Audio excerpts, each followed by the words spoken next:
In this video, I'm going to just talk you through an accomplishment paper because some of you might not have written these before, or even if you did write one for me in another class, I've changed the requirements just a bit to make it more straightforward and easily understood.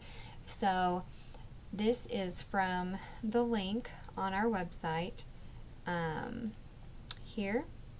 Okay, so when I get this done, the paper example will be down here. So I'll put the video there as well. But so starting at the top, you just have your name and the date and all of that good stuff. The level C requirements, really I do just want you to list me what you have done, what you've accomplished throughout the course so far, on time and thoroughly. And so you'll see that I have a pretty comprehensive list of all the things that I have done throughout the course. And I do just want to list, you don't have to elaborate at all. And then it comes down to the 3 aha moments. This is where I really want you to look at maybe the notes you've been taking along the way, the small group discussions that you've had, the projects that you've done, the readings, all of those things. I want you to think about those and think which 3 of those really has made such an impact on my thinking and my planning for literacy instruction in my own classroom in the future.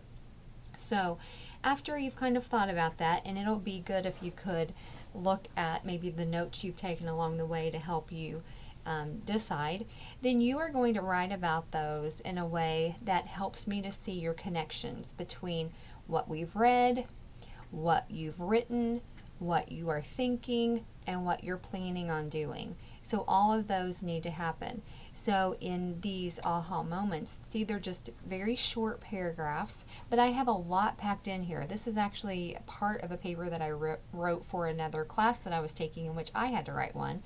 And so if you notice, I have a lot of citations in here about trying to link my thinking to what I've read.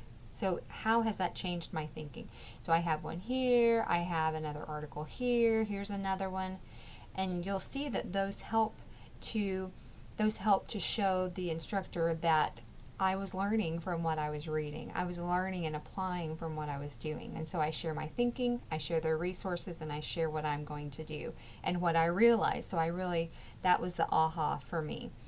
So you will do that with 3 different instances. So you can look through this other one. I even talk about sometimes in here, one of our group members, Tom, in week 6 talked about blah, blah, blah. So you can make references to the small group discussions that you had because that might have been a thing that changed your thinking as well.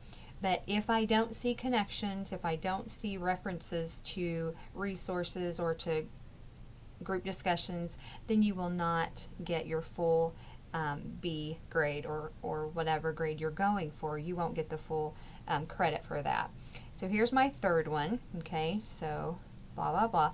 And that's for a B. You actually have to have all of that for a B. You need to have all 3 of those aha moments. Now, if you want an A, you have to go over and above in this class. I'm not going to give an A just for completing the minimum requirements. You really are going to have to work for that A in my class because I think it's important to participate thoroughly, talk on the discussion boards with your peers in small groups, and participate in class and really be involved in what's going on.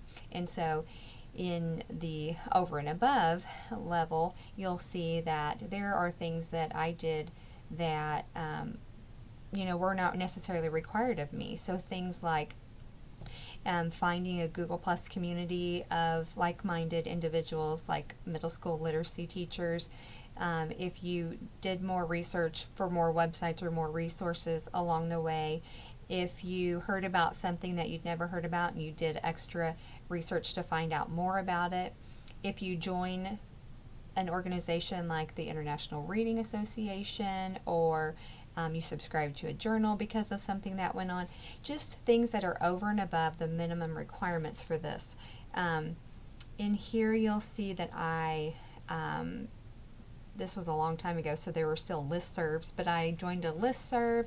I looked for more resources. I found more ideas that I wanted to check out for my own classroom. just lots of things. And then I actually made a list of websites that I plan to use next year. This was a technology course.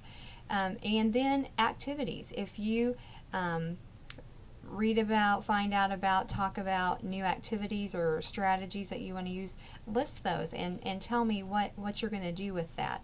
And then the last thing, and this can actually be on page 4, is your references. And I want you to do the best you can with APA. You do not have to be exact. You do not have to be, have every little dot in the right place. But I want you to try your hardest to do the APA citations. So all of this, the aha moments, the level C things, the over and above, need to be between 2 and 3 pages, and then your references can be on a 4th page if you need them to be there. So the other thing with this accomplishment paper is that I'm going to start doing something new this semester, and I'm going to have you complete the accomplishment paper partway through the course.